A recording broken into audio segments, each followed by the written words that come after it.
మెదక్ జిల్లా చేగుంట మండల కేంద్రంలో రాష్ట్ర పార్టీ పిలుపు మేరకు చేగుంట మండల అధ్యక్షుడు ఎల్లారెడ్డి ఆధ్వర్యంలో కాంగ్రెస్ పార్టీ రాహుల్ గాంధీ దిష్టిబొమ్మ దగ్ధం చేయడం జరిగింది.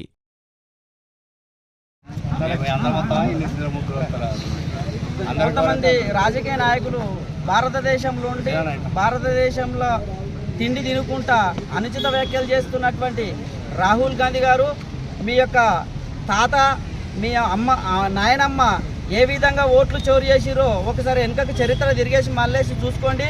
ఇలా నరేంద్ర మోడీ గారి మీద ఓటు చోరీ అనే నిదానంతో నువ్వు ప్రచారంలోకి పోతున్నావు. అట్లాంటి అనుచిత వాక్యాలు తప్ప నీ దగ్గర పరిపాలనా దక్షత కానీ ఎలాంటి అభివృద్ధి కార్యక్రమాలు చేస్తాము కాంగ్రెస్ ప్రభుత్వం వస్తేనే తెలివి లేకుండా మీరు మాట్లాడుతూ ఉన్నారు. ఓటు చోరీ చేసి ఉంటే అటు కర్ణాటకలో కానీ ఇటు తెలంగాణలో కానీ నీకు అధికారం ఎట్లొచ్చేది, నీకు రాజ్యాధికారం ఎట్లొచ్చేది? ఇప్పుడు ప్రస్తుతము తెలంగాణ రాష్ట్రంలో 8 ఎంపీ సీట్లు గెలిచేటి ఆ ఓటు చోరీ చేసి ఉంటే 16కు 16 ఒకటి ఎట్లయినా ఎంఐఎంది నువ్వు సాధించుకుంటావు మేము సాధించుకుంటాం, కానీ అదొకటి విడిచిపెడితే 16 మేము సాధించలేకపోదు మా ఓటు చోరీ చేసి ఉంటే. ఇలాంటి తుగ్లక్ మాటలు బంద్ చేసి పరిపాలనకు నీ ఏదైనా సలహాలు ఉంటే నరేంద్ర మోడీకి తోడుబాటు చేసి నువ్వు మంచి సలహాలు ఇవ్వాలని మేము కోరుకుంటా ఉన్నాం. లేని పక్షంలో కాంగ్రెస్ ప్రభుత్వానికి మేము ఇక్కడున్న కాంగ్రెస్ ప్రభుత్వానికి కానీ రేవంత్ రెడ్డి గారు కానీ తీవ్రమైన హెచ్చరిక చేస్తూ ఉన్నాం. నీ పరిపాలనలో నువ్వు 420 అబద్ధాలు చెప్పి మీరు ఇలా అధికారంలోకి వచ్చారు. అది కాదా చోర్? మీరు చేస్తున్నది ప్రజలకు ఏది ఇస్తామన్నారు, ఏం చేస్తున్నారు? ఇలా రైతులు నడి రోడ్డు మీద పడి యూరియా కోసం కానీ వివిధ పథకాల కోసం కానీ వెంపర్లాడుతుంటే కూడా మీరు ఎలక్షన్లు ఎట్లా పెట్టాలి, ఏ విధంగా పెట్టాలి, ఎలక్షన్లు ఏ విధంగా ఆపాలనే ఒక ద్వంద్వ వైఖరితో మీరు ఇలా పరిపాలన సాగిస్తూ ఉన్నారు. 2.5 సంవత్సరాలు కావస్తుంది. మీరు ఎలక్షన్లు పెట్టలేని పరిస్థితిలో ఉండి ఇలా ఓట్ చోర్ అనే నిదానంతో మీరు వస్తూ ఉన్నారు. మీరు ముందుగల్లా గత ప్రభుత్వము ఏదైతే సర్పంచ్లను కానీ ఎంపీటీసీలను మోసం చేసి బిల్లులు ఆపిందో నీ చోరు ప్రభుత్వాన్ని, నీ కాంగ్రెస్ చోరు ప్రభుత్వాన్ని బిల్లులు ఇచ్చే విధంగా చూడు రాహుల్ గాంధీ. నువ్వు అధికారంలోకి రావాలని చెప్పి 420లా కాదు 4 హామీలు నిలబెట్టుకొని తెలంగాణ ప్రభుత్వం కాపాడుకోమని మేము హెచ్చరిస్తూ ఉన్నాం. లేని పక్షంలో నువ్వు చేస్తున్నది ఓట్ చోరు ప్రభుత్వం అని చెప్పి మేము హెచ్చరిస్తూ ఉన్నాం. ఈరోజు రాష్ట్ర పార్టీ పిలుపు మేరకు రాహుల్ గాంధీ గారు పక్క రాష్ట్రాల్లో జరుగుతున్న ఎన్నికల ప్రచారంలో భాగంగా సంక్షేమ పథకాలపై కానీ రాష్ట్రంలో ఉన్న ఎక్కడైతే పేద ప్రజల పక్షాన కానీ వివిధ రాజకీయ మెట్టుకొనుకోవడానికి ప్రజల పక్షాన మాట్లాడే కానీ వ్యక్తిగత దూషణలకు అసభ్య పదజాలతో గౌరవ నరేంద్ర మోడీ గారు దేశ రక్షణ కోసం నిరంతరం పోరాడుతున్న వ్యక్తిపై పర్సనల్గా ఇనిషియేట్ తీసుకొని ఒక నరేంద్ర గారి తల్లి గురించి అనిశ్చిత వార్తలు చేసినందుకు హెచ్చరిస్తున్నాం. రాహుల్ గాంధీ గారు, నువ్వు ప్రతి అనిక్షేపత్తలు మాట్లాడే ముందు ప్రతి మాటకు ఒక జవాబు చెప్పలేక నీ దొంగతీరు మాటలతో ఏదో రకంగా ఓటు చోరు అనుకుంటూ వస్తున్నావు. కానీ ఓటు చోరు కాదు, ఇది చోరీ ప్రభుత్వం అని దేశ ప్రజలకు కానీ తెలంగాణ రాష్ట్ర ప్రజలకు కానీ తెలుసు.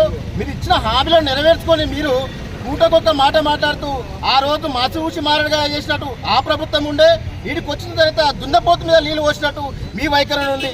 సంక్షేమ పథకాల గురించి మాట్లాడు, నీ దేశంలో ఉన్న ఓటు బ్యాంక్ కోసం మాట్లాడు, కానీ నరేంద్ర మోడీ గారి తల్లి కోసం మాట్లాడడం అన్నది ఆ అనుచిత వాదన మాని ఆయన మాట్లాడే మాట తిరిగి. కానీ నీకు కూడా ఒక తల్లి ఉంది, పరిస్థితులు కానీ తల్లి గురించి కానీ బీజేపీ నాయకులు కానీ కార్యకర్తలు కానీ బూత్ స్థాయి నుంచి జిల్లా స్థాయి నుంచి రాష్ట్ర స్థాయి ఢిల్లీ స్థాయి కూడా క్రమశిక్షణ కలిగిన పార్టీ అంటే బీజేపీ పార్టీ అని ప్రజలకందరికీ తెలుసు. నీలాగా రాష్ట్ర ఎన్నికల్లో ఓట్లు దండుకోవడానికి పోయి పర్సనల్గా నరేంద్ర మోడీ గారి తల్లిపై మాట్లాడిన మాటలకు వైఖరిస్తున్నాం, ఖండిస్తున్నాం.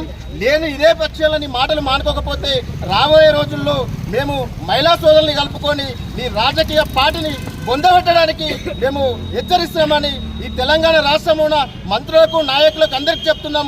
మెదక్ జిల్లాలో కానీ కామారెడ్డి జిల్లాలో కానీ అనేకమైన వరద బాధితులతో కామారెడ్డిలో కానీ వాళ్ళు కొట్టుమిట్లాడుతున్నాడు. మా బీజేపీ ఎమ్మెల్యే గారు కామారెడ్డిలో అల్పేరని పోరాటం చేస్తూ కామారెడ్డి ప్రజల కోసం ఇద్దరు మాజీ సీఎం ఇప్పుడు కొత్తగా సీఎంల మీద గెలుపొందిన మా వెంకటరామరెడ్డి గారు నిత్యం కామారెడ్డిలో ప్రజల దగ్గర ఉంటున్నారు. కానీ మీరు మాత్రం అనేక రకమైన క్రీడా గ్రౌండ్ల కోసం వివిధ సినిమా క్రీడల కోసం మీరు ఎక్కడెక్కడ రవీంద్ర భారత్లో కానీ వివిధ పార్టీలకు కాదు షోక్టాప్ చేసుడు కాదు. సీఎం గారు మొన్న 6 గంటలకు వచ్చి మెదక్లు ఉండవు, కానీ మెదక్ నుంచి కామారెడ్డి పోయడానికి నీకు సుస్థితి లేదా? అక్కడ మెదక్లు అంతసేపు ఏం చేసినావని ఈ రకంగా హెచ్చరిస్తున్నాం. మీరు రాహుల్ గాంధీ గారికి చెప్పండి, తెలంగాణ రాష్ట్రంలో అనేక ఇబ్బందులు ఉన్నాయి, ఈ రకంగా పనుల కోసం మాట్లాడదామని మీ దృష్టి తీసుకోవాలని ఈ సందర్భంగా హెచ్చరిస్తున్నాం. నిన్న బీహార్ ఎన్నికల్లో భాగంగా కాంగ్రెస్ పార్టీ నాయకుడు రాహుల్ గాంధీ గారు మాట్లాడుతూ మరి ఏదైనా రాజకీయ ఉద్దేశంలో రాజకీయ పార్టీని వ్యతిరేకిస్తే రాజకీయంలో సాధారణం కావచ్చు, కానీ మరి వ్యక్తిగత దూషణల వల్ల ప్రపంచాన్ని విశ్వగురుగా చూపించే ప్రయత్నంలో భారతదేశం నరేంద్ర మోడీ గారు చేస్తుంటే మరి నరేంద్ర మోడీ గారిని వాళ్ళ వ్యక్తిగత దూషణ దిగడం మరి రాహుల్ గాంధీ దిగజారిన తనాన్ని తెలియజేస్తుంది. అంతేకాకుండా మరి మనుషులు కాకుండా గాడిదలు ఉంటాయి, గాడిదలో ఉన్న కొన్ని సంచర గాడిదలని కూడా చెప్పచ్చు. ఇవాళ నీవు ఏ జాతస్తుడు, ఏ మతస్థుడు, అసలు నీకు అసలు ఏదైనా ఉందా, అసలు ఆధార్ కార్డు ఏంటిది, నీకున్న నేషనల్ ఏంటిది, ఇవన్నీ కూడా నీకు లేని వాడివి, నువ్వు గాడిద కంటే కూడా హీనమైన మనిషిది. అట్లాంటి వాడి నువ్వు నరేంద్ర మోడీ వల్ల విమర్శిస్తే ఊరుకునేది లేదు. ఇప్పటికైనా కాంగ్రెస్ శ్రేణులు బుద్ధి తెచ్చుకొని మరి ఈ పార్టీని, ఇక్కడ ఉన్న నాయకత్వాన్ని మీరు తొందరగా వీడి మరి భారతీయ జనతా పార్టీలోకి వస్తే అందరూ కూడా బాగుంటుందని, మరి నాయకత్వంలో మీ ఉన్న పార్టీ బుద్ధి లేని, ఇంగితం లేని పార్టీలో కూడా ఎవరు ఉండొద్దని అందరూ కూడా తెలియజేస్తారు.